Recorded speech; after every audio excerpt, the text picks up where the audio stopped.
हाँ तो भाई कैसे हो सभी लोग। और हम पढ़ रहे थे राजस्थान की हिस्ट्री, और राजस्थान की हिस्ट्री में भी हमने मॉडर्न हिस्ट्री स्टार्ट करी थी भाई। और मॉडर्न हिस्ट्री का एक क्विक रिकैप ले लेते हैं, फिर हम आगे बढ़ते हैं।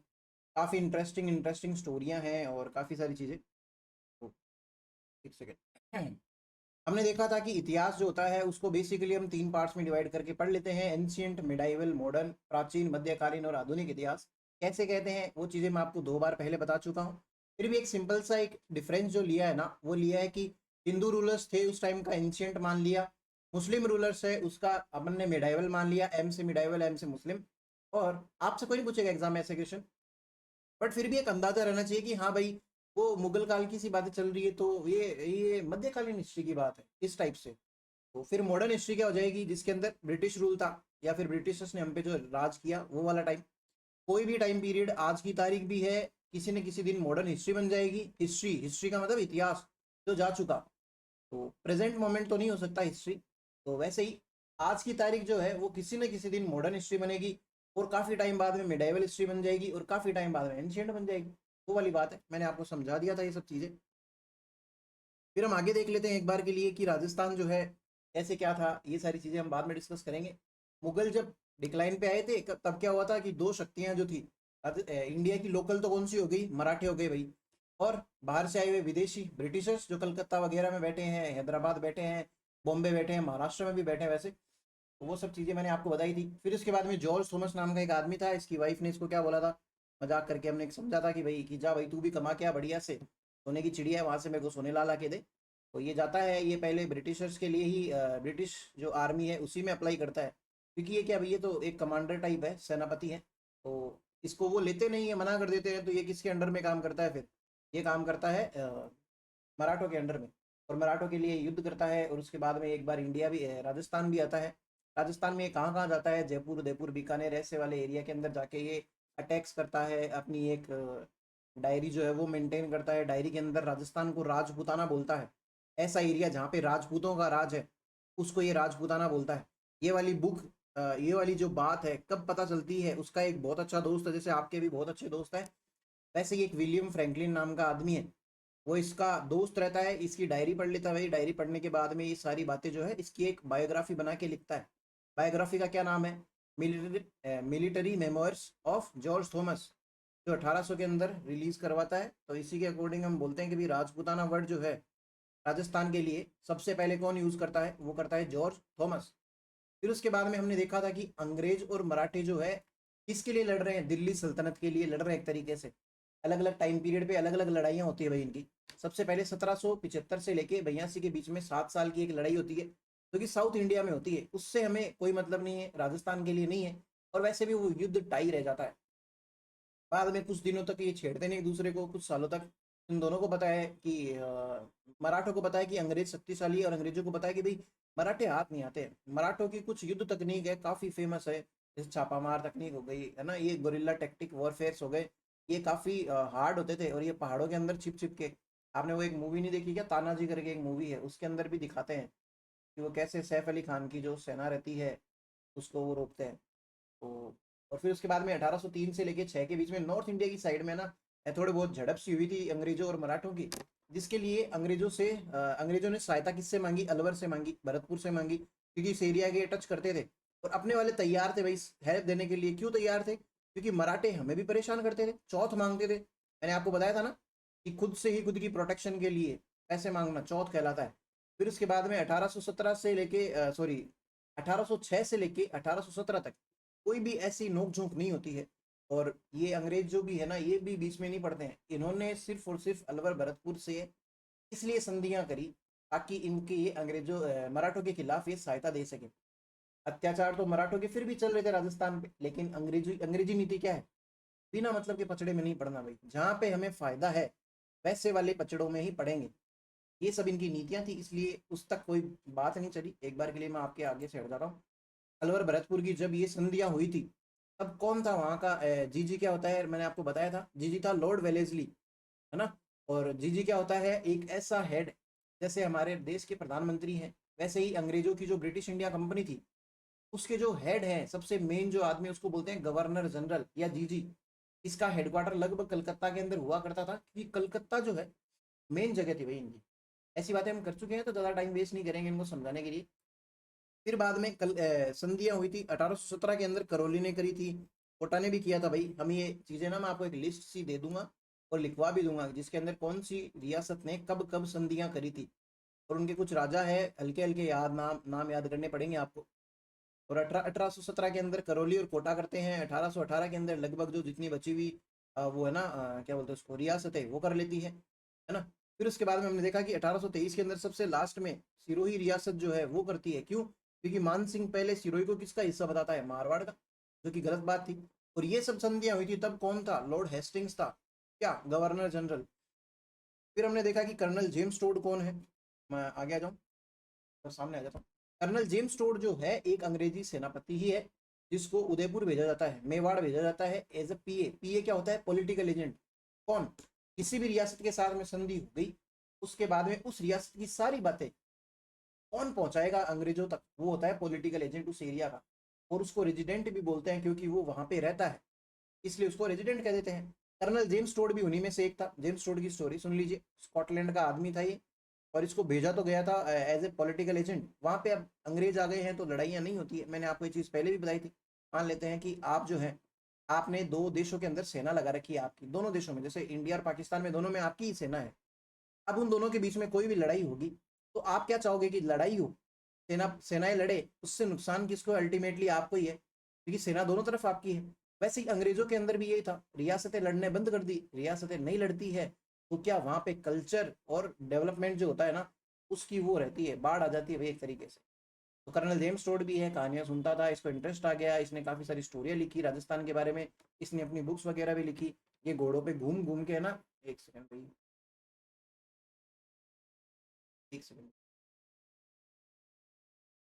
हम्म। तो ये क्या करता था, घोड़े पे घूम घूम के हिस्ट्री जानता था, मंदिरों में घूमता था, पुरोहितों से मिलता था, जैन जो है उनसे मिलता था। तो इसलिए इसको बोलते भी हैं घोड़े वाला बाबा। और दूसरी बात, इनके गुरु का नाम क्या था, यति ज्ञानचंद्र।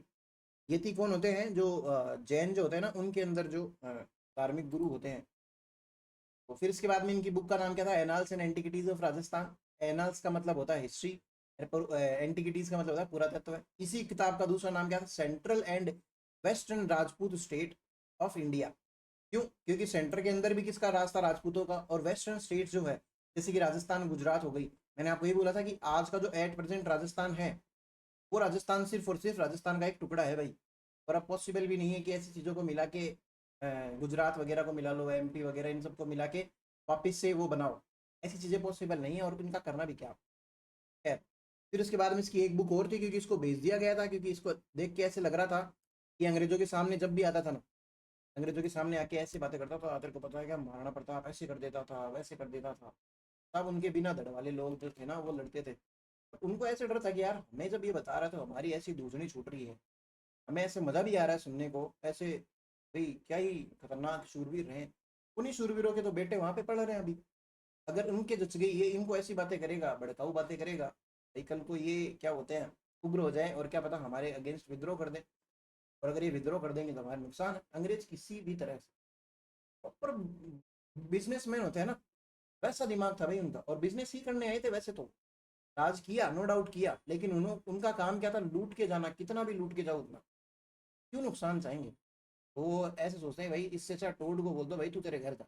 टोड जब घर जा रहा होता है वापस, तो उसको वो अलग अलग जगह से यात्रा करता है, जिसको भी वो अपनी एक किताब में लिखता है, ट्रेवल्स इन वेस्टर्न इंडिया, ये किताब है। फिर उसके बाद में हमने देखा कि जो 1817 और 18 की जो संधियां हुई थी, उसके अंदर कौन कौन ब्रिटिश जो एजेंट्स थे। सबसे पहले चार्ल्स मेटकॉफ को भेजा जाता है ब्रिटिश रिप्रेजेंटेटिव के तौर पे, प्रतिनिधित्व के तौर पे। फिर उसके बाद में जो दक्षिणी स्टेट होती है ना, मतलब राजस्थान की दक्षिणी रियासतें जो है, डूंगरपुर, प्रतापगढ़, बांसवाड़ा वगैरह, ये सब, इधर जॉन मेलकम का वेलकम होता है भाई, ठीक है। फिर उसके बाद में पॉलिटिकल एजेंट के बारे में हमने बात ही करी थी, रेजिडेंट कहते हैं।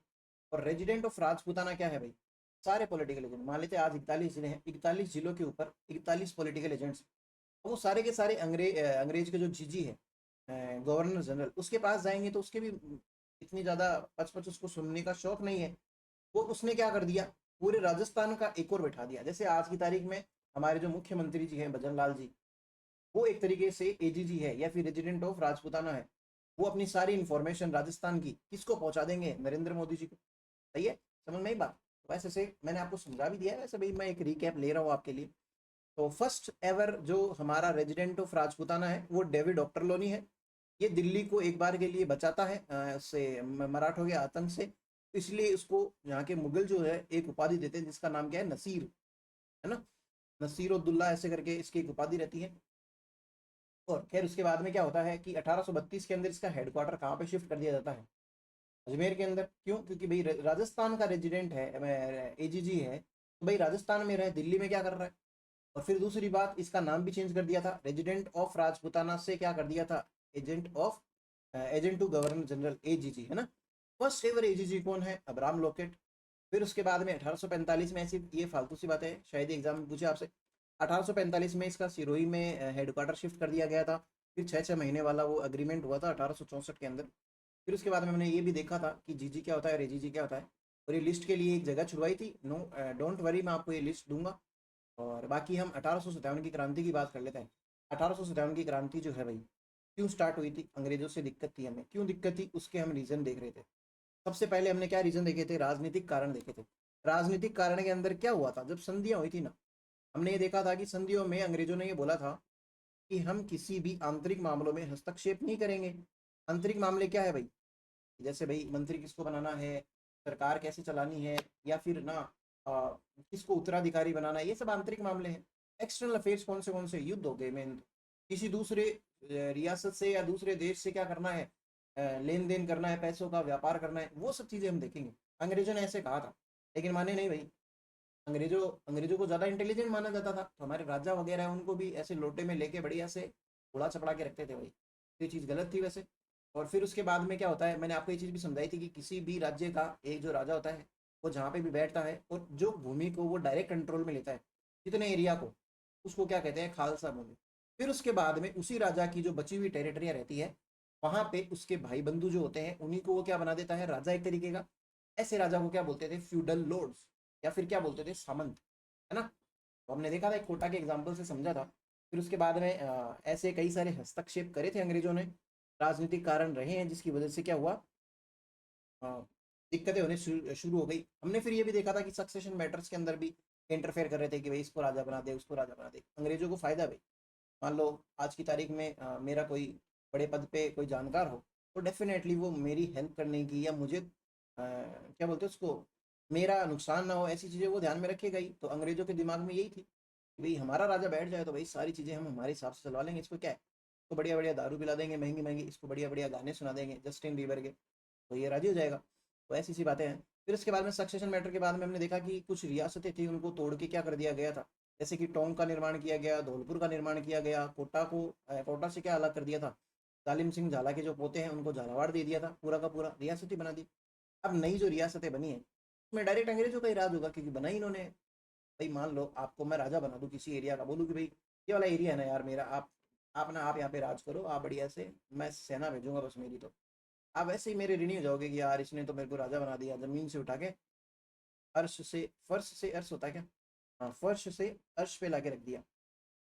फिर उसके बाद में हमने आर्थिक कारण देखे थे। आर्थिक कारण में हमने क्या देखे थे? कृषि भी समझी थी, उद्योग भी समझे थे, सेवाएं सेवाएं होती नहीं थी उस टाइम पे, टीचिंग वगैरह को इतने पैसे वैसे मिलते नहीं थे। हमने क्या देखा था कि कृषि के लैंड रेवेन्यू बढ़ा दिए गए थे। क्यों? क्योंकि अंग्रेज जो थे, सेना जो लगाई थी, उनके लिए ज़्यादा पैसे मांगते थे। अल्टीमेटली उनको अपने पेट भरने से मतलब है।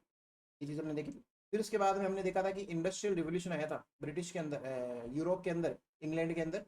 उस टाइम पे क्या हुआ था कि बहुत सारी इंडस्ट्रियाँ बनी थी और हमसे वो क्या करते थे? कच्चा माल ले लेते थे। मैंने आपको ये भी समझाया था। और उनके पास में बढ़िया मशीनें थी, तो बढ़िया कपड़े सिलते थे, बढ़िया जूते बनाते थे, बढ़िया टोपी बनाते थे और टोपी पहनाते थे, ऐसी चीज़ें। और अपने वाले जो हाथ से बनाई हुई चीज़ें हैं उनका फ़र्क तो देखो पड़ता ही है। फिर उसके बाद में मैंने देखा था कि ट्रेड रूट्स जो है वो भी चेंज कर दी थी। पहले हमारी साइड से कोई आएगा जाएगा तो ऑब्वियस सी बात है, जैसे कि जैसलमेर हो गया। जैसलमेर एक काफ़ी रिच, राजस्थान का एक दूसरा ऐसा दुर्ग है सबसे बड़ा जिसके अंदर जनता निवास कर सकती है, प्रजा निवास करती थी। ये अभी भी करती है, आज की तारीख में भी लोगों के घर है, दुर्गों के अंदर घर। इतना बढ़िया रिच कैसे आई वहाँ पे? रेगिस्तान के अंदर तो कोई साधन ही नहीं है कृषि वगैरह के, तो वो ट्रेड रूट्स के फायदे थे भाई।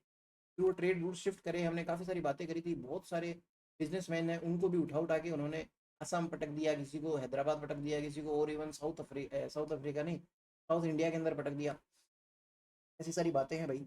और फिर उसके बाद में हमने एडमिनिस्ट्रेटिव रीजन देखे थे, क्या हुआ था, फ्यूडल लॉर्ड्स के साथ में भी बदमाशियां करी थी काफ़ी सारी, इनको बावड़ा बना के रखा, इनकी सेनाएं थी वो तोड़ दी, इनके जो भी कर लेते थे वो हटा दिए, अंग्रेजों ने कीड़े करे थे भाई, सीधी सी बात। फिर उसके बाद में हमने मिलिट्री कोर्सेज देखे थे। एक अपने इंडियन जो है उसको रेशियल डिस्क्रिमिनेशन झेलना पड़ता था, कौन सी चीज़ के लिए, पोस्ट के लिए। तो बोलते थे कि यार तू थोड़ी इंटेलिजेंट है, तेरा कोई प्रमोशन थोड़ी होता, भले ही जान तो उसने झोंक रखी थी सारी। सैलरी वगैरह में भी कि भाई तुम लोगों की सैलरी इतनी बढ़ने का कोई सेंस नहीं है, ऐसे वैसे करके उनको बावड़ा बना के रखते थे। फिर उसके बाद में लिटरेरी कॉजेज कौन से थे, कि जैसे बांकी दास की एक किताब हो गई, आयो अंग्रेज मुल्क के ऊपर, ऐसी बातें पढ़ के किसको जोश आएगा, अंग्रेजों को जोश आएगा क्या, नहीं हमें जोश आएगा।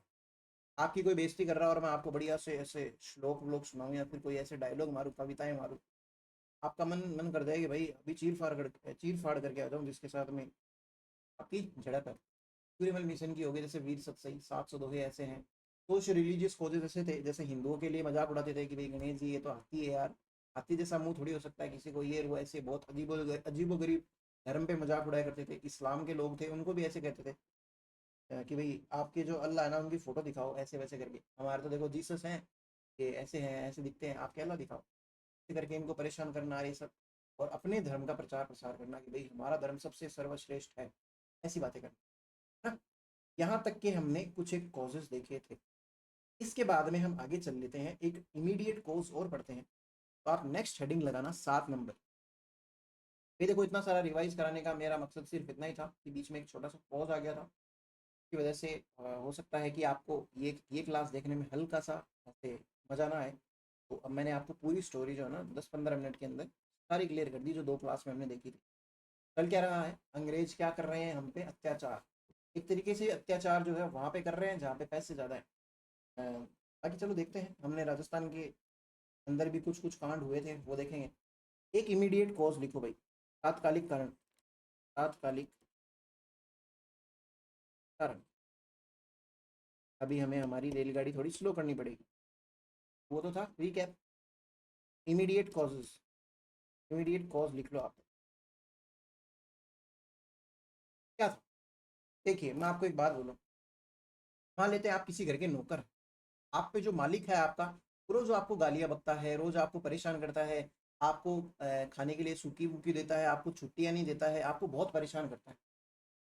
अब मान लो एक दिन ऐसा आया कि आपका दिमाग भयंकर खराब था और उसने आपको फिर से ऐसे तू तड़ाके करके या इशारे से ऐसे बुलाया, उंगली करके या कैसे भी करके, आपको गुस्सा आ गया और आपने उसका सर फोड़ दिया। क्या इसका मतलब ये मानूं कि इस उंगली की वजह से या फिर उस छोटी सी जो उस मोमेंट में उसने जो किया उसी की वजह से आपने लड़ाई कर ली ना। आपने लड़ाई करी वो बहुत सारे ऐसे कारणों से जो हम ऊपर पढ़ के आए हैं, भरे पड़े थे भाई आप। और राजस्थान वाले तो देखो जबरदस्ती का हम पढ़ते ही हैं, छोटी मोटी चीजें हुई थी वो मैं आपको पढ़ा भी दूंगा। इन तो इंडिया के अंदर हुआ था भाई, हम पे तो राज कितना ही किया था इन्होंने, कोई राज नहीं किया था हमने, हमारे पास लूटने को क्या है भाई, रेगिस्तान है ले जाओ, तो भर भर के खाओ फिर, कोई दिक्कत नहीं। तो तात्कालिक कारण के अंदर हम पढ़ेंगे क्या वो मैं आपको बताता हूँ। होता क्या है कि अलग अलग छावनियाँ होती है भाई अंग्रेजों की। छावनियाँ किसको कहते हैं, जहाँ पे सेना रहती है, बेस समझ लो एक तरीके से। बेस के अंदर सेनाएं रहती थी इनकी, अलग अलग जगह पे इन्होंने छावनियाँ लगा रखी। वैसे ही जो बंगाल है वहाँ पे एक बैरकपुर नाम की जगह पे एक बैरकपुर छावनी थी। उस बैरकपुर छावनी के अंदर 34वीं नेटिव इन्फेंट्री थी भाई। नेटिव इन्फेंट्री का मतलब होता है ना, या फिर नेटिव इन्फेंट्री, पैदल सेना जो होती है ना, जो टुकड़ियां होती है वो जो पैदल चलती है वो वाली। एक तो होती है घोड़े पे चलने वाली, आजकल तो खैर तो वो जो आती है ना तोपें और उन सब में, या फिर जेट हो गए, खैर छोड़ो।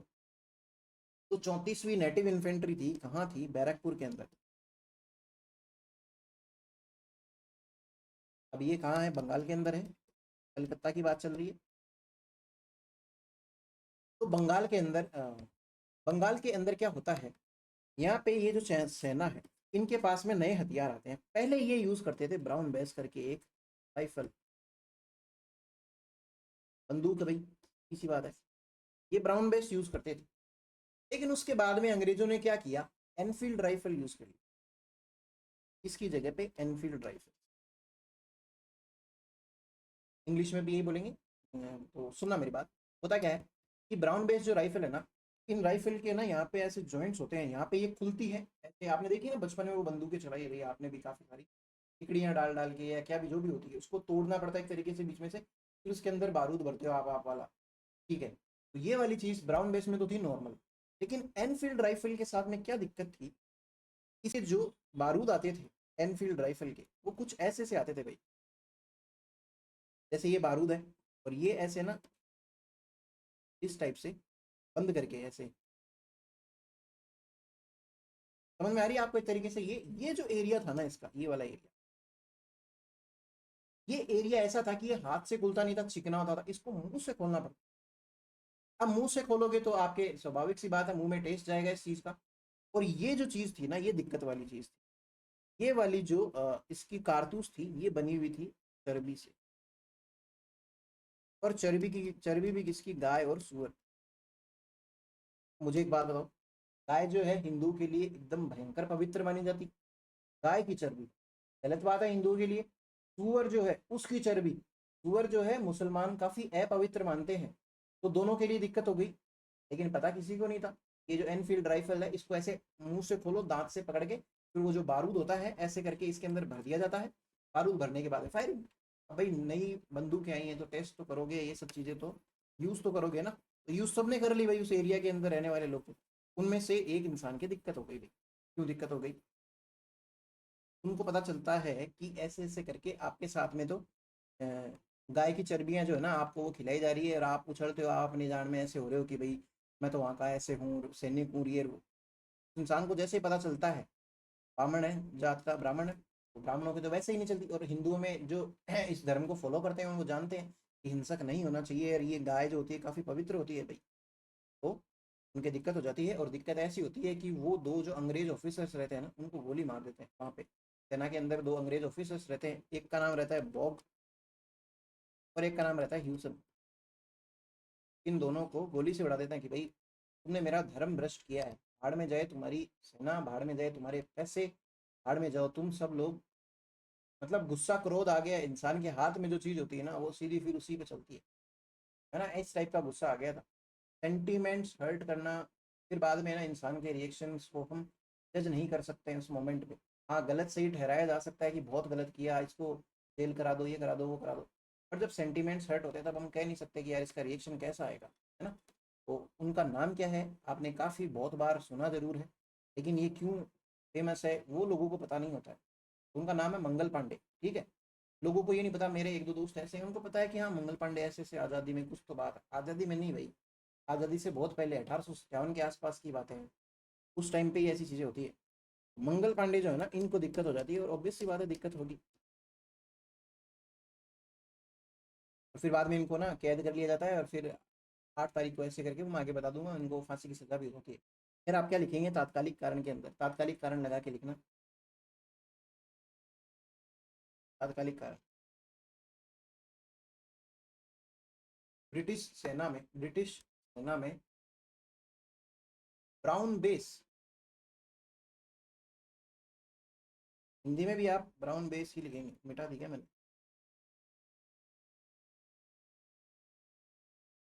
ब्राउन बेस,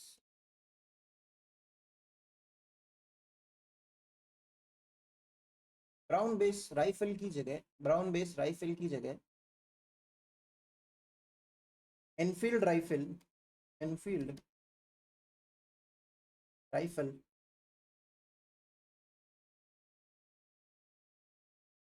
एनफील्ड राइफल का इस्तेमाल करने की वजह से, का इस्तेमाल करने की वजह से, का इस्तेमाल करने की वजह से सेना में आक्रोश उत्पन्न हुआ, सेना में आक्रोश उत्पन्न हुआ, क्योंकि एनफील्ड राइफल के कारतूस, एनफील्ड राइफल के कारतूस चर्बी के बने हुए होते थे, गाय या सुअर लिख लेना आप ब्रैकेट में, चर्बी के बने हुए होते थे, जो कि धार्मिक रूप से, जो कि धार्मिक रूप से, धार्मिक रूप से अवैध, अवैध थे, है ना। ये मैंने जानबूझ की पूरी लाइन में लिखा दिया आपको ताकि ढंग से रहे। ये 34वीं नेटिव इन्फेंट्री ये सब मत लिखना भले, अभी के लिए काम की नहीं है। और इंग्लिश में क्या लिखेंगे? In the British in the British military in the British military due to the use of due to the use of Enfield rifle instead of Brown Bess Brown base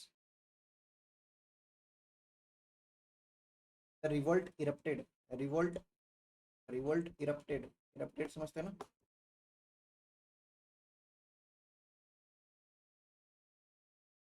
erupted because because Enfield rifle had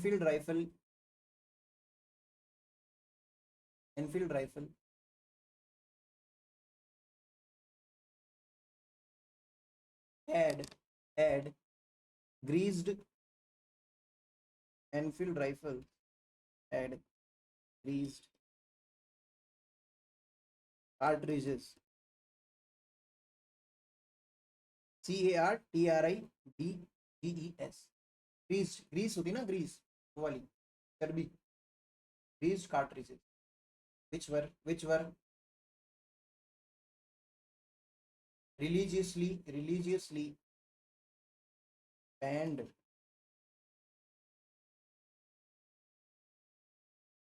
for the soldiers। ये वाली line से आप ध्यान में रखेंगे।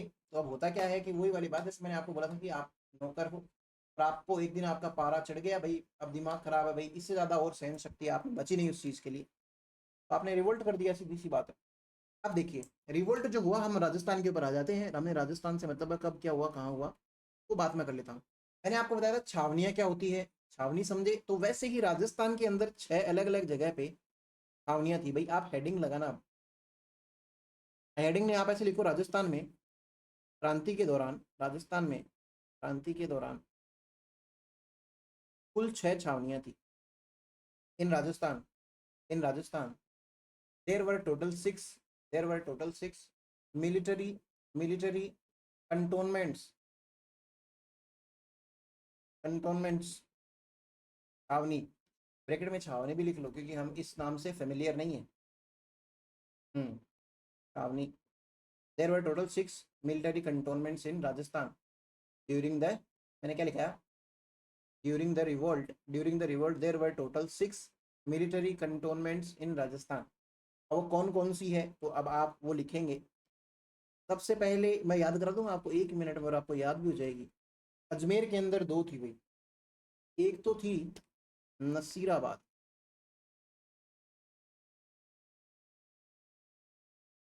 ठीक है, English वाले इंग्लिश में लिख लेंगे, ये कोई हार्ड नाम नहीं होते ना यार, मैं आपको बार बार क्या ही बताऊं ऐसी बात। नसीराबाद, ठीक है। एक थी दूसरी जिसका नाम है ब्यावर, ठीक है भाई। तो फिर उसके बाद में एक मेवाड़ की साइड में यहाँ पे पड़ती है आज की तारीख में नीमच। ये आज की तारीख में राजस्थान के अंदर नहीं आती है, ये एमपी के अंदर चली गई ये चीज़। तो पहले ये थी मेवाड़ के अंडर में, लेकिन मैं आपको बता दूंगा कैसे क्या लिखना है।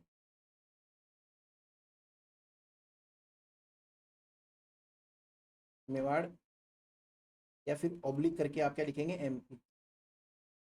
मेवाड़ या एमपी के अंदर क्या आती है, नीमच, ठीक है।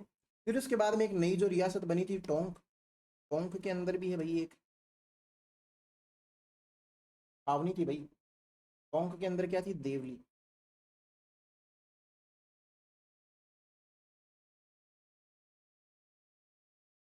देवली, इंग्लिश वाले सनी देओल के आगे आई लगा देना, देवली, है ना।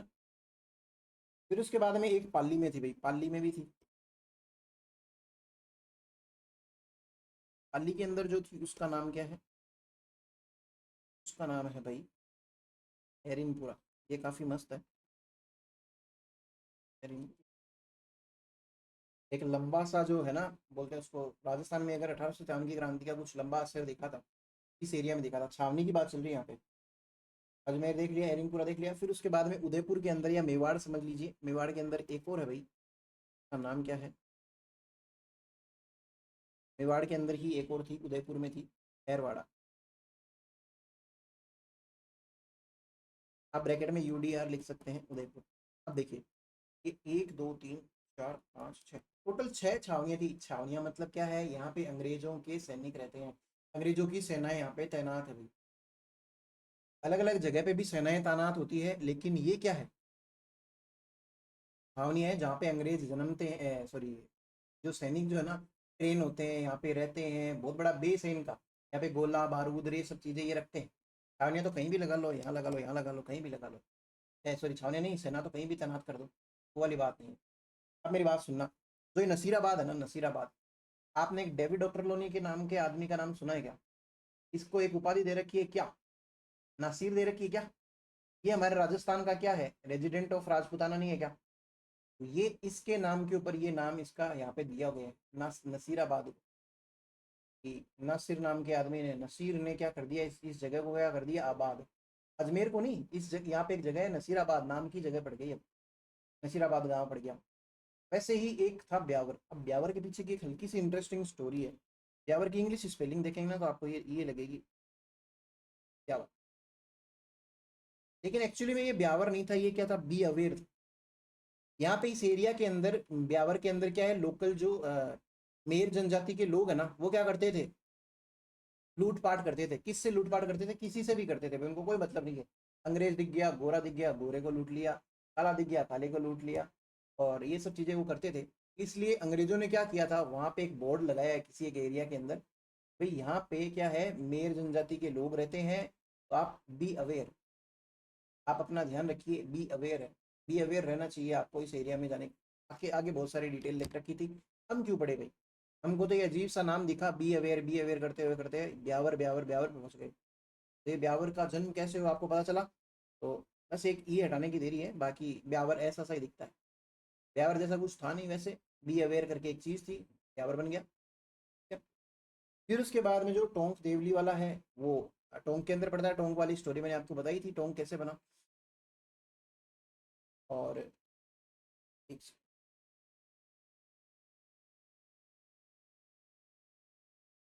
हाँ, तो क्या हुआ था, ये 6 छावनियां हैं भाई राजस्थान के अंदर।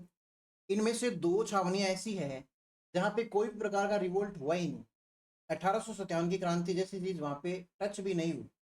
उनमें से वो 2 कौन सी है, एक तो आपकी ये खैरवाड़ा है ना, एक है भाई ब्यावर। बी अवेयर करते रह गए, लेकिन यहाँ पे कोई भी वो हुआ ही नहीं भाई, 1857 की क्रांति हुई नहीं। अब इसको याद कैसे करना है, तो एक एनी नाम का आदमी है, या लड़का है लड़की है मुझे नहीं पता क्या है ये, इसने शादी देखी थी एक, हम इसको एक ट्रिक से समझेंगे।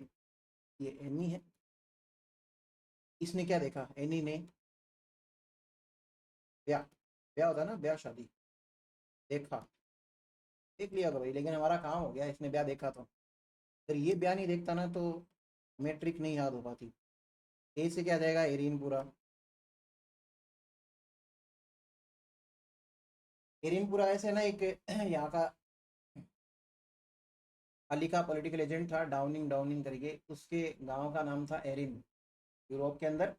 तो उसी के नाम पे एरिन पड़ गया, और अपने वाले पूरा है ना, ऐसी चीज़ें लगाए बिना रहते नहीं है, एरिन पूरा करके नाम भी पूरा हो गया, ऐसे करके। तो एनी ने शादी देखी, तो बहुत बहुत धन्यवाद है एनी आपका, जहाँ से भी आप देख रहे हैं, हमें सुन रहे हैं। नी से क्या हो जाएगा, नसीराबाद। क्या बोलते हैं इस वीडियो को, नसीराबाद। इतना फॉरवर्ड करो आगे कि एनी को पता चल जाए कि भाई उसने शादी देखी, तो हमारा काम हो गया। ब्याह से क्या आ जाएगा, ब्यावर। दे से आ जाएगा, देवली। आ से आ जाएगा, खेरवाड़ा।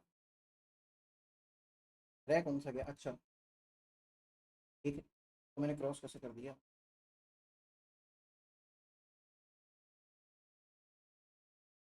नहीं नहीं, ने से क्या आ जाएगा, नीमच। कोई से भी कर लो भाई, भले इन्नी वाले नी से नीमच कर लो, सेकंड वाले से नसीराबाद कर लो, हमें याद करने से मतलब है ना। तो आप इसको लिखेंगे, ट्रिक बना के लिख लो छोटी सी। एनी ने क्या देखा, ब्याह देखा, उसकी वजह से हमें 6 की 6 मिलिट्री कंटोनमेंट्स याद हो गई। और उसके बाद में आप सबसे पहले हेडिंग लगा लेना नसीराबाद। नसीराबाद सबसे पहली कंटोनमेंट वाइज पढ़ेंगे हम, नसीराबाद में क्या क्या हुआ वो देख लेते हैं। अब आपको पता है कि बैरकपुर छावनी के अंदर क्या हुआ था, 34वीं नेटिव इन्फेंट्री ने क्या कर दिया था भाई, मंगल पांडे ने क्या किया, ब्राउन बेस राइफल की जगह इनफील्ड यूज करी, चर्बी वाले कारतूस यूज करते ही भाई उनका थोड़ा सा क्या हो गया, सेंटीमेंट्स हताहत हो गए। और उसके बाद में उन्होंने क्या कर दिया, रिवोल्ट कर दिया। और वो रिवोल्ट जो होता है वो होता है 29 मार्च को, 29 मार्च 1857 को रिवोल्ट कब होता है, 29 मार्च 1857।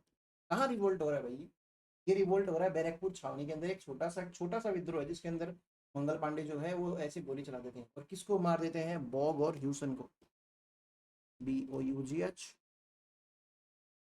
And Hewson. कमाल की बात क्या है कि इनकी गोली लगती है लेकिन इनकी जान नहीं जाती है, ये दोनों मरते नहीं है। लेकिन मंगल पांडे जो है इनको तो पकड़ लिया जाता है, मंगल पांडे को पकड़ लिया और इनको फांसी की सजा दे दी जाती है 8 अप्रैल को। ये कोई काम की नहीं, अगर इंडियन हिस्ट्री होती ना तो बहुत काम की चीज़ थी ये, 1857। बट फिर भी मैं आपको एक छोटी छोटी लाइन में लिखवा दूंगा ताकि आपको स्टोरी का बेस पता रहे। अब हुआ क्या सुनना मेरी बात, 8 अप्रैल को इसको फांसी हो गई, मंगल पांडे को फांसी हो गई, तो ये क्या हो गई लोकल लोगों के लिए या सेना में काम कर रहे लोगों में ये एक भयंकर आग भड़काने वाली चीज़ हो रहा है कि भाई आपको पता चल जाए कहीं, जैसे इंडिया के अंदर एक जैसे अभी इराक ईरान का युद्ध हुआ था उसके अंदर ईरान के अंदर काफ़ी इंडियंस थे, अपने टेंशन हो गई यार कि यार उनको कैसे भी करके घर लाया जाए, जबकि अपन ने कभी ज़िंदगी में उनको देखा नहीं, हम जानते भी नहीं है कौन रहता है ईरान के अंदर, लेकिन ऐसे नाम सुनते हैं कि अपनापन जहाँ पे झलक जाए वहाँ पे ऐसे ही होता है भाई। तो मंगल पांडे जो है वो जैसे ही मारे जाते हैं तो जो अपने वाले लोग हैं इंडियन लोग हैं वो दुखी होते हैं इस चीज़ से, उनको फांसी क्यों दी वगैरह वगैरह, आक्रोश था ही पहले से लोगों के मन में, हजार गालियाँ थी, देने का अवसर चाहिए था, देने का मौका मिल जाता है। तो मंगल पांडे की वजह से क्या होता है, अलग अलग जगह पे देश में अलग अलग टाइम के अंदर अलग अलग जगह से रिवोल्ट स्टार्ट हो जाते हैं। तो इनका तो रिवोल्ट दब गया भाई, यहाँ पे बैरकपुर छावनी की बात तो खत्म हो जाती है यहाँ पे। फिर क्या होता है कि एक मेरठ के अंदर भी, मेरठ का नाम सुना ना, मेरठ के अंदर लगभग 10 मई के आसपास जो है सैनिक जो होते हैं वो रिवोल्ट कर जाते हैं इसी बेसिस के ऊपर, 10 मई। अब देखो 29 मार्च को पहली बार गोली चल रही है, 8 अप्रैल को फांसी हो रही है मंगल पांडे को, 10 मई को मेरठ के अंदर विद्रोह होता है, दूसरा विद्रोह मान लेते हैं एक बार 1857 की क्रांति का। उसके अंदर क्या था, लगभग 80-90 के आसपास सैनिक होते हैं वो रिवोल्ट कर जाते हैं, तो उनको सारों को जेल में पटक दिया जाता है।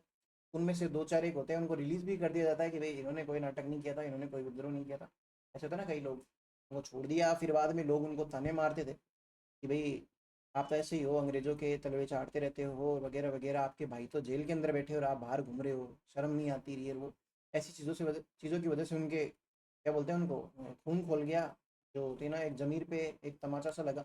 उन्होंने क्या करा, उन पहले तो उन सैनिकों को छुड़वाया, मेरठ की बात चल रही, सैनिकों को छुड़वा के वहाँ पे मेरठ वाले विद्रोह कर देते हैं। अब ये मेरठ वाले ये सोचते हैं कि भाई क्या किया जाए, अंग्रेजों को कैसे क्या मारा जाए, कोई स्ट्रेटेजी तो बनाओ। तो मेरठ में जो विद्रोह होता है 10 अप्रैल को, 10 मई को सॉरी,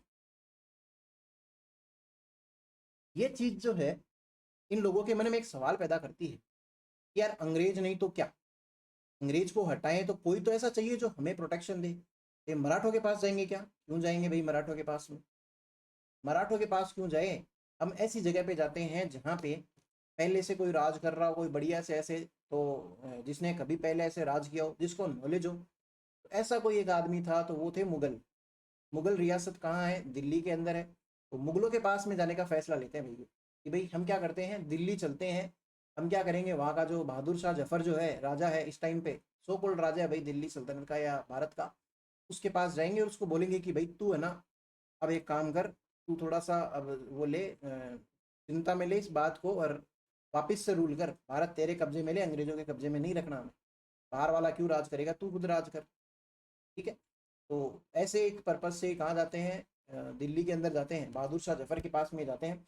और बहादुर शाह जफर को जाके क्या बोलते हैं पता है, वो बोलते हैं कि भाई आप हमें लीड करो, हम क्रांति कर चुके हैं, हमें नहीं पता है अंग्रेजों को कैसे भी करके यहाँ से भगाना है, आप हमारा इसमें साथ देंगे, आप लीड करेंगे। अब वो आदमी बेचारा बूढ़ा हो चुका है, उसने अपनी उम्र जी ली है, उसको पेंशन वेंशन मिलती है अंग्रेजों से, क्योंकि अंग्रेजों ने क्या करा था, मुगलों को भी अपने अधीन कर लिया था संधियां कर करके, और उनको पेंशन बांध दी थी कि भाई आप पेंशन पे जियो, टेंशन मत लो, टेंशन हमारी है, आप पेंशन लो टेंशन मत लो, ऐसे करके उनको सेटल करा हुआ था भाई।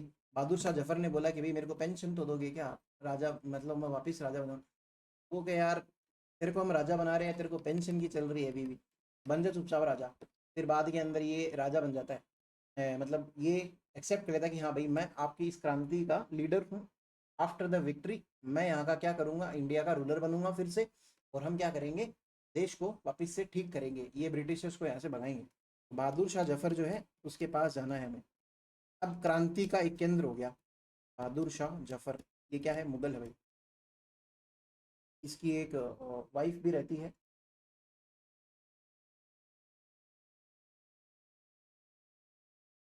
ये जो बहादुर शाह जफर है ना, ये क्या बन गया भाई, लीडर बन चुका है। इसकी वाइफ है जिसका नाम है जीनत महल।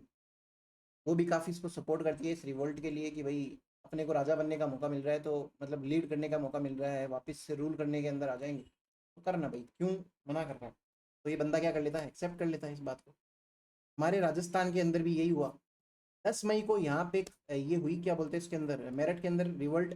19 मई को ऐसी खबर कहाँ पहुँचती है, 19 मई को ऐसी खबर पहुँचती है आबू के अंदर। अभी देखो गर्मी का टाइम है। मैंने बोला था कि 1864 के अंदर क्या हो गया था, सॉरी, ये एग्रीमेंट हुआ था ना कि 6 6 महीने वहां पे ट्रांसफर करेंगे, आबू और अजमेर। इसका एजीजी का जो हेडक्वार्टर है वो 1845 के अंदर वो कहाँ चला जाता है, आबू के अंदर। तो ये कहाँ बैठा हुआ मिलेगा आपको, आबू के अंदर बैठा हुआ मिलेगा। ये क्या नाम है इसका, एजीजी हमारा। इसके पास खबर पहुंचती है, ये आबू के अंदर मस्त चिल कर रहा है बंदा। इसके पास खबर पहुंचती है कि भाई साहब अंग्रेजों के विरुद्ध कई जगह पे छावनियों के अंदर क्या हो रहे हैं, अटैक हो रहे हैं, अंग्रेजों को ही मारा जा रहा है। और ये लोगों के अंदर नेशनल सेंटीमेंट्स भरे पड़े हैं, ये मार रहे कूट रहे हैं, इनको चाहिए आज़ादी भाई। तो इस चीज़ की टेंशन लिए हुए ये अंग्रेज क्या करता है, हमारी 1857 की क्रांति के टाइम पे मैं आपको बता भी दूंगा, जॉर्ज पैट्रिक लॉरेंस जो रहता है हमारा एजीजी रहता है। ये चीज़ मैंने आपको लिखवाई नहीं क्या ऊपर, मैंने नसीराबाद लिख लिया क्या पहले, ठीक है ठीक है कोई नहीं। हाँ, तो जॉर्ज पैट्रिक लॉरेंस जो है ना, हमारा क्या है, एजीजी है। मैं लिख दूँ पहले नाम, एजीजी जॉर्ज पैट्रिक लॉरेंस। एक सेकंड।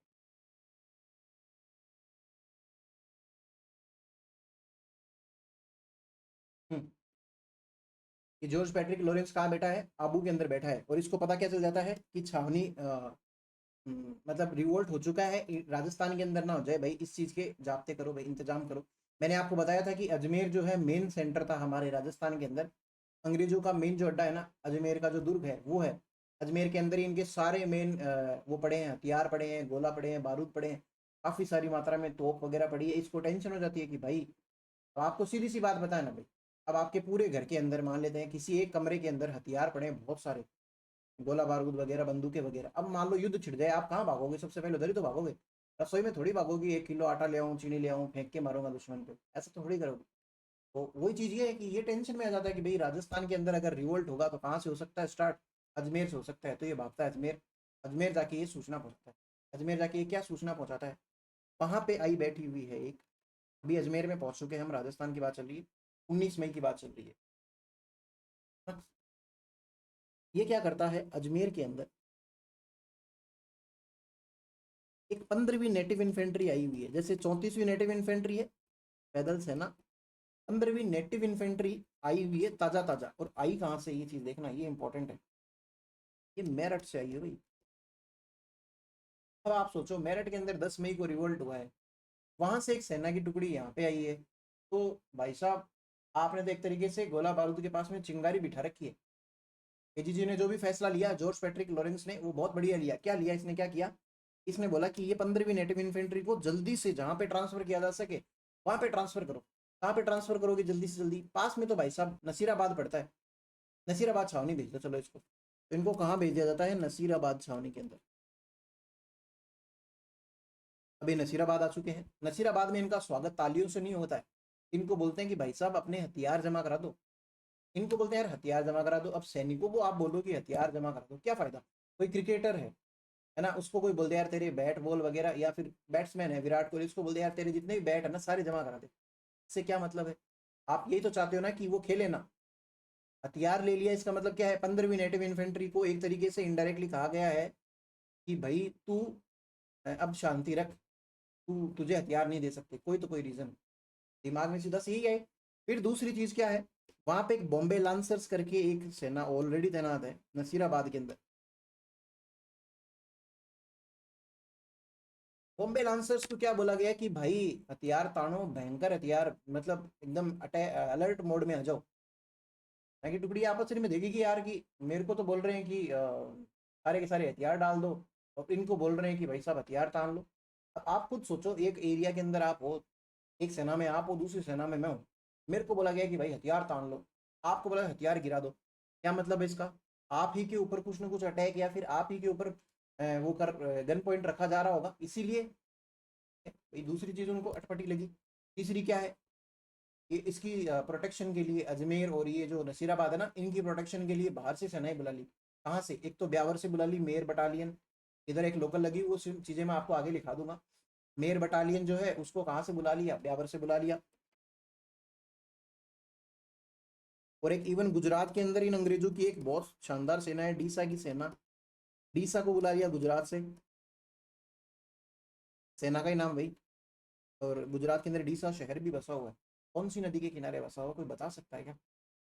तो डीसा से एक सेना बुला ली, डीसा, और मेयर बटालियन बुला ली। और ही शानदार प्रोटेक्शन हो गई यहाँ पे। और 15वीं नेटिव इन्फेंट्री बेचारी अब फील करेगी भाई साहब गिर चुके हैं बुरी तरीके से। अब जो गिर चुका हुआ महसूस करे, वो क्या करेगा भाई? वो रिवोल्ट ही करेगा। अब कोई आपको मारे उससे पहले आप ये तो ट्राई करोगे ना यार, कैसे न कैसे करके मेरी जान बचाऊं, या फिर एक सेकंड, या फिर उसको मार दूं, इतना सही करोगे ना आप भी। हाँ। सॉरी भाई। तो होता क्या है कि ये चीज, इतनी सारी चीजें हो रही कि भाई सबसे पहले तो आप अजमेर से अजमेर बुलाए गए थे, कहाँ से बुलाए गए थे? मेरठ से बुलाए गए थे। अब आपको जॉर्ज पैट्रिक लॉरेंस बोल रहा है कि भाई भागो यहाँ से, नसीराबाद जाओ। नसीराबाद गए तो वहां पे भी स्वागत नहीं हुआ, बंदूकें ले ली, हथियार ले लिए, चाकू ले लिया, सब ले लिया, एक तरीके से सैनिक को ही नंगा कर दिया। फिर बॉम्बे लांसर्स को क्या बोला गया कि भाई साहब आप अपने हथियार तान के रखो, अलर्ट मोड में रहो, कोई नहीं सोएगा, भले गांजा फूको, कुछ भी करो। तीसरी बात, मेयर बटालियन बुला ली ब्यावर से, डीसा बुला ली गुजरात से। ये सारी चीजें करी तो भाई दिमाग में ये है ना कि मेरे पे ही अटैक होने वाला है, पहले हम खुद कर दो। तो 15वीं नेटिव इन्फेंट्री के अंदर एक आदमी रहता है बख्तावर सिंह, भाई ये वाला नाम ज्यादा चलता है, बख्तावर सिंह, सैनिक है 15वीं नेटिव इन्फेंट्री का। ये बंदा क्या करता है, ये थोड़ा सा ऐसे जोशीले बातें करता है और बोलता है कि भाई करो भाई, अटैक करो। इसकी लीडरशिप में बोल दो, या फिर इसके साथ में पूरी की पूरी 15वीं नेटिव इन्फेंट्री क्या कर देती है, अटैक बोल देती है नसीराबाद छावनी पे। कहाँ पे? अजमेर में नहीं है भाई, ध्यान रखना। इतनी स्टोरी रामायण मैंने इसलिए नहीं गाई है कि आप कंफ्यूज हो। ये नसीराबाद के अंदर होगी सारी बदमाशियाँ। एक तरीके से ये अटैक जो होता है इसके अंदर अंग्रेजों पे अटैक किया जाता है। काफ़ी सारे ब्रिटिश ऑफिसर जो होते हैं वो मारे भी जाते हैं, कुछ एक घायल हो जाते हैं, तो वो हम देखेंगे। सबसे पहले आप लिखो, तो आप लिखना स्टार्ट करो नसीराबाद छावनी, नसीराबाद छावनी। या फिर जहाँ पे आपने ये जो छावनियाँ लिखी है ना, ये सब जो छः की छः छावनियाँ लिखी है, यहाँ पे कहीं पे जगह हो आपके पास में तो एक एक लाइन जरूर लिखना यार। ब्यावर तथा खेरवाड़ा, ब्यावर तथा खेरवाड़ा छावनियों में, छावनियों में किसी भी प्रकार का विद्रोह नहीं होता है, किसी भी प्रकार का विद्रोह नहीं होता है। इन ब्यावर एंड खेरवाड़ा, खेरवाड़ा की स्पेलिंग बताऊँ क्या? In in Beawar and Kherwara, there there occurs, there occurs no, no revolt, there occurs no revolt. ठीक है। दूसरी लाइन लिखना, क्रांति के दौरान राजस्थान का एजीसी, क्रांति के दौरान राजस्थान का एजीसी जॉर्ज पैट्रिक लॉरेंस था, जॉर्ज पैट्रिक लॉरेंस।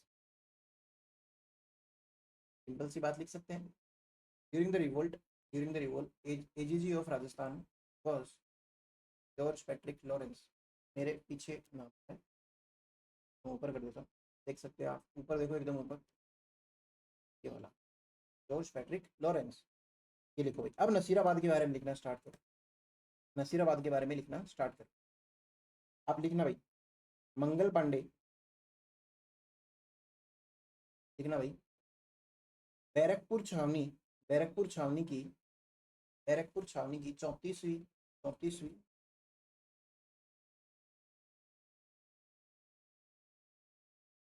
पैदल टुकड़ी,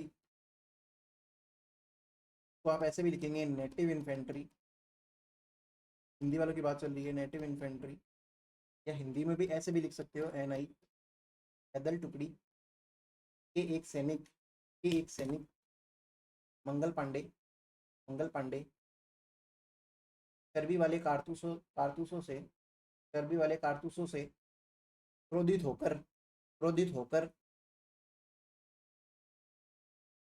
29 मार्च 1857 को, 29 मार्च 1857 ईस्वी, 29 मार्च 1857 ईस्वी को दो अंग्रेजी, ऑफिसर बोग, दो अंग्रेजी ऑफिसर बोग तथा ह्यूसन है, आधा है पूरा यू, मतलब ये वाला, ये है कि यू की मात्रा, ह्यूसन पर गोली दाग देते हैं, पर गोली दाग देते हैं।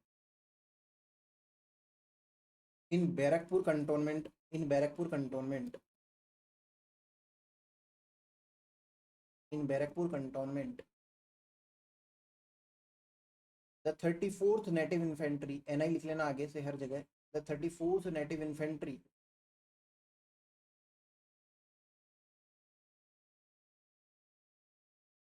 The 34th native infantry in Barrackpore cantonment, the 34th native infantry revolts in which a soldier named Mangal Pandey, fires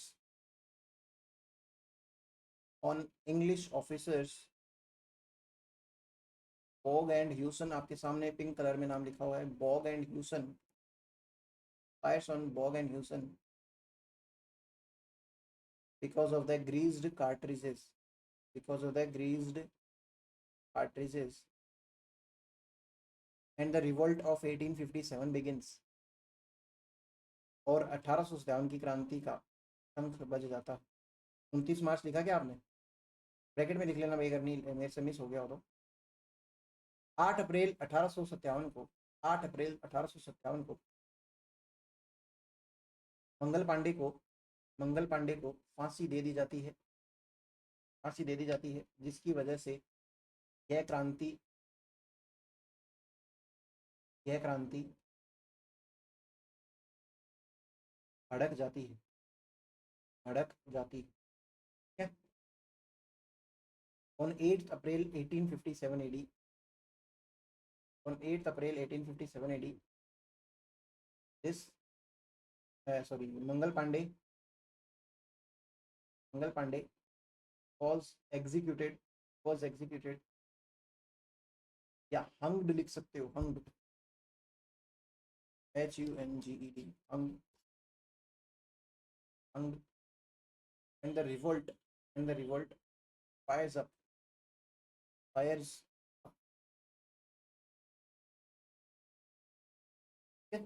F है, E नहीं है, ठीक है।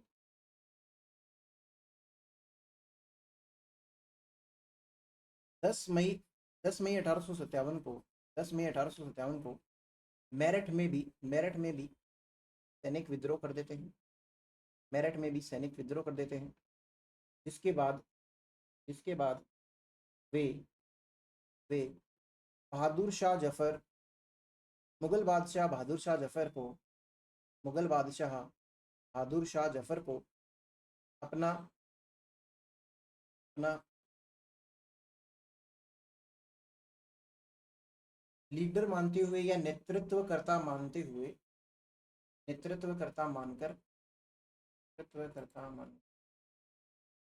नेतृत्वकर्ता मानकर दिल्ली की ओर कूच कर देते हैं।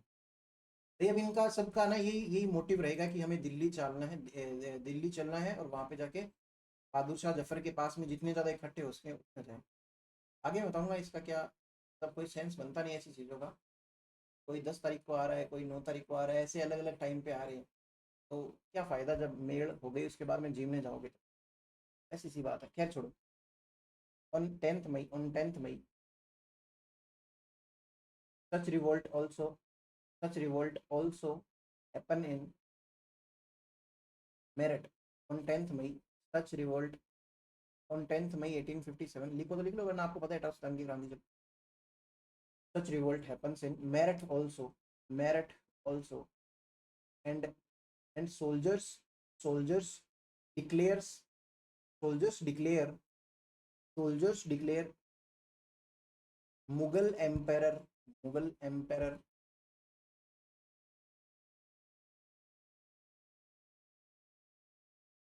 Bahadur Shah Jafar as their leader.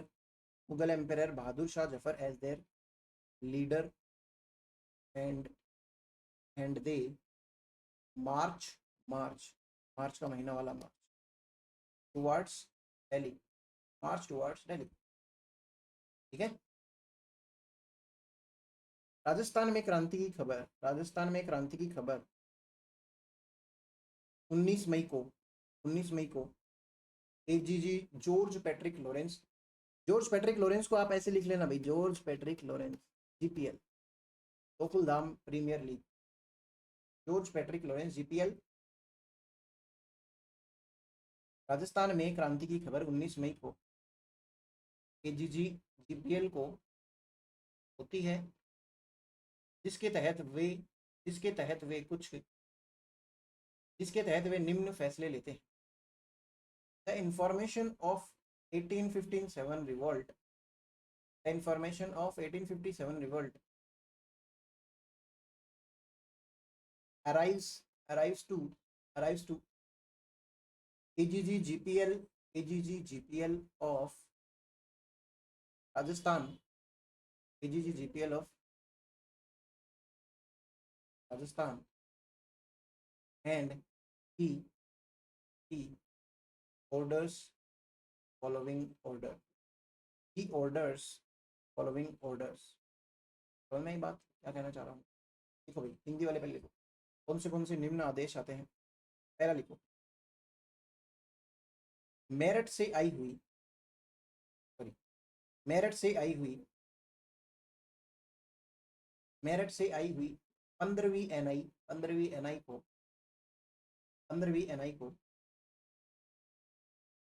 तुरंत अजमेर से नसीराबाद छावनी में लगाया जाए या भेजा जाए। तो आप इंग्लिश में क्या लिखेंगे?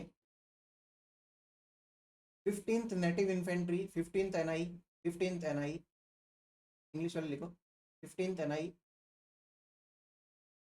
must be transferred to Nasirabad from Ajmer, second line लिखना, बॉम्बे लांसर्स सॉरी इसी के बारे में लिखना, 15th नेटिव इन्फेंट्री या 15th एनआई वाज आस्क्ड होता ना, asked to put their weapons down, put their weapons down। 15वीं एनआई को उनके हथियार डालने के लिए कहा जाता है, फिर एक लाइन और लिखना, Bombay lancers was asked to put on, एक को पुट डाउन किया था, एक को put on more weapons and to be alert। Bombay lancers को और ज़्यादा हथियार से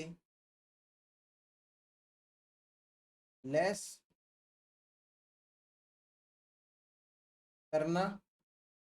करने लेस करने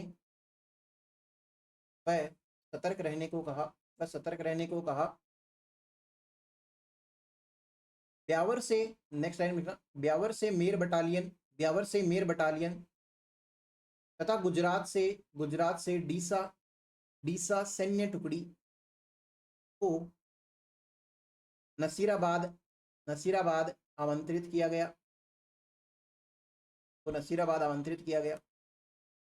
मेर बटालियन फ्रॉम ब्यावर, मेर बटालियन फ्रॉम मेर, MER, मेर battalion from Beawar and Deesa from Gujarat was also called, CALLED, called to Nasirabad.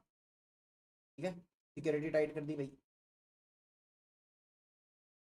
इसके बाद में आप क्या लिखेंगे, ऑन 28 में, ऑन 28 में, ऑन 28 में the 15th NI, the 15th NI including, the 15th NI including Bakhtavar Singh revolts in Nasirabad. 28 मई को, 28 मई को बख्तावर सिंह सहित, 28 मई को बख्तावर सिंह सहित पूरी 15वीं NI, पूरी पूरी मतलब सारी की सारी, पूरी 15वीं NI नहीं क्या कर देती है भाई, रिवोल्ट कर देती है। वो पूरी 15वीं NI क्रांति कर देती है, क्रांति कर देती है। अब इस क्रांति से क्या होता है वो मैं सारी चीजें आपको लिखाता हूँ।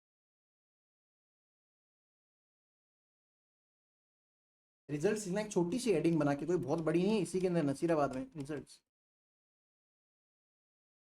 To English officers named colonel Newbury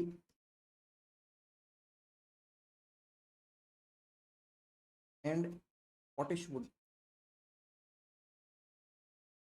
captain Spottiswood. अब कैप्टन कर्नल ये याद नहीं करने बैठना आपको, कैप्टन स्पॉटिशवुड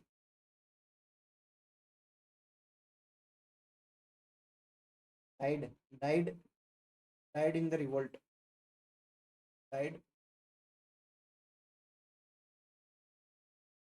रिजल्ट्स परिणाम के अंदर आप लिखेंगे दो अंग्रेजी ऑफिसर, दो अंग्रेजी ऑफिसर कर्नल न्यूबेरी, न्यूबेरी क्या होता है, न्यूबरी करते हैं वैसे इसको, न्यूबरी एंड स्पॉटिशवुड मारे जाते हैं, मर गए भाई। और दो अंग्रेजी ऑफिसर जो है वो घायल हो जाते हैं। Two English officers named, two English officers named captain Hardy,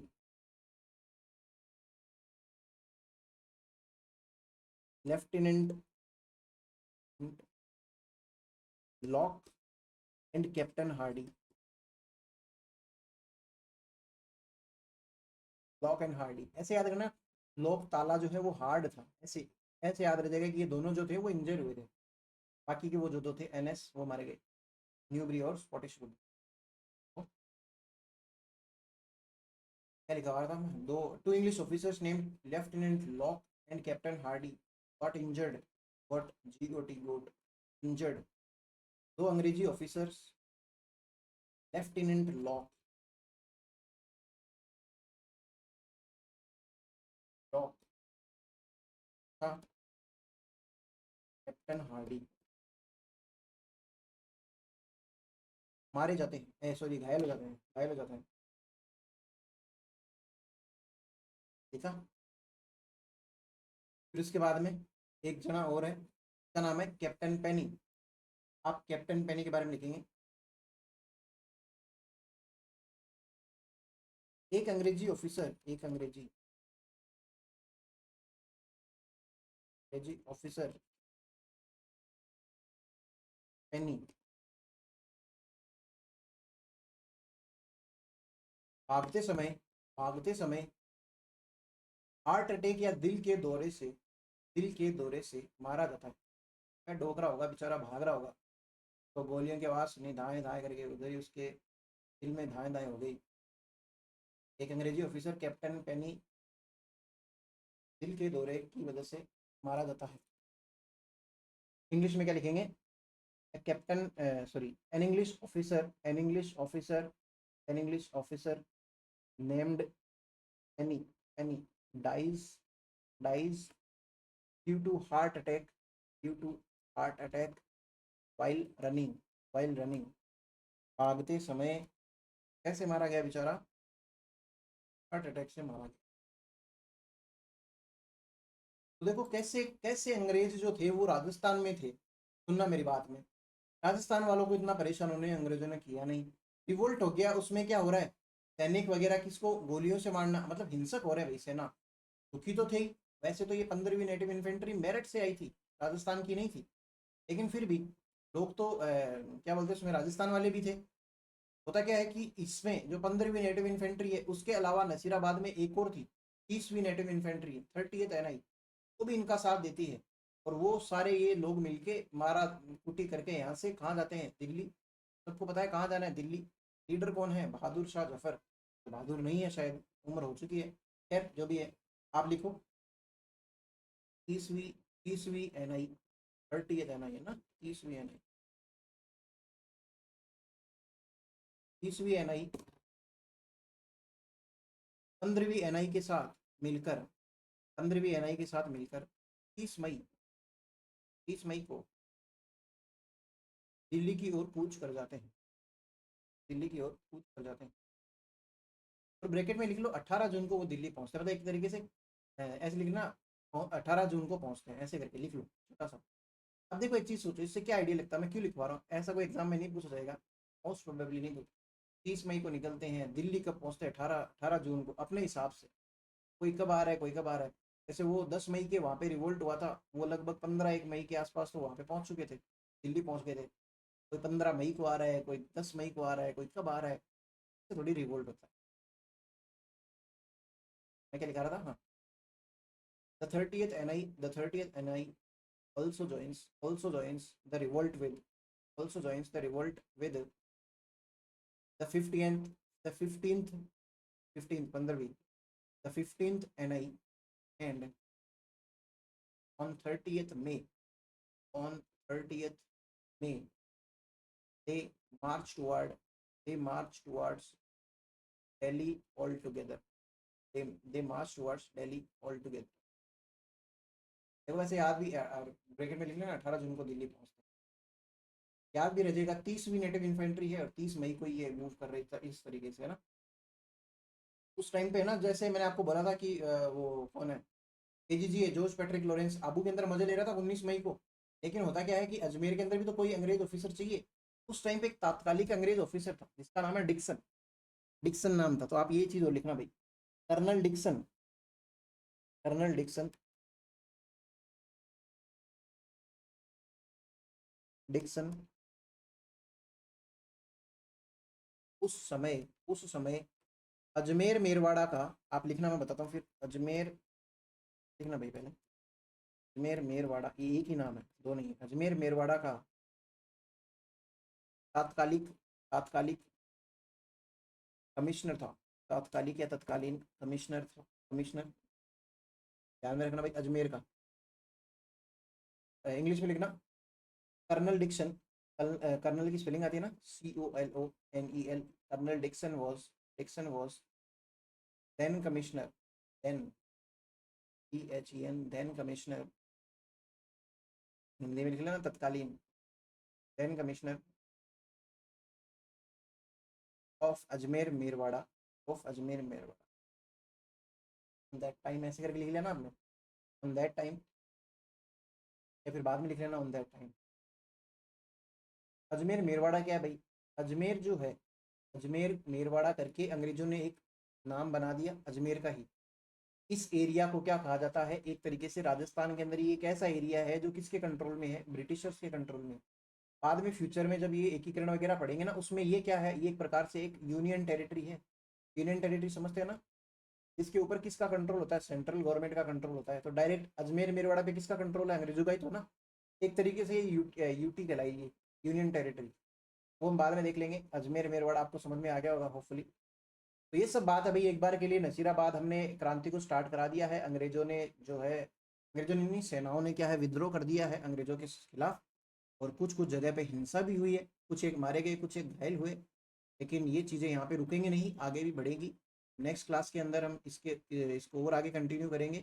तब तक के लिए आप इतना पढ़िए, ढंग से अपने नोट्स बनाइए, और राजस्थान हिस्ट्री जो है हम पूरी की पूरी बेहतरीन तरीके से पूरा करेंगे इसी चैनल के ऊपर। तो आप बने रहिए इस चैनल के साथ में। और आगे भी अपने जितने भी जानकार हैं उन लोगों को भी बताइए भाई, काफ़ी सारी एग्जाम्स है, मुझे समझ में नहीं आता। आप पढ़ रहे हैं, आपके पढ़ने वाले कोई दोस्त नहीं है क्या? उनको भी बताओ भाई इस चैनल के बारे में। और उनको बोलो कि भाई पढ़ाई करो, और अपने बिल्कुल भी टाइम पास ऐसी चीज़ें नहीं करेंगे इस चैनल के ऊपर। सारा जो कंटेंट होगा वो पिन टू पिन, और किसी भी इंफॉर्मेशन को कॉम्प्रोमाइज़ किए बिना। तो आप पढ़ते रहिए भाई, और जियोग्राफी भी पढ़ते रहना। जियोग्राफी भी की क्लास आगे कंटिन्यू करेंगे, ठीक है। Thank you.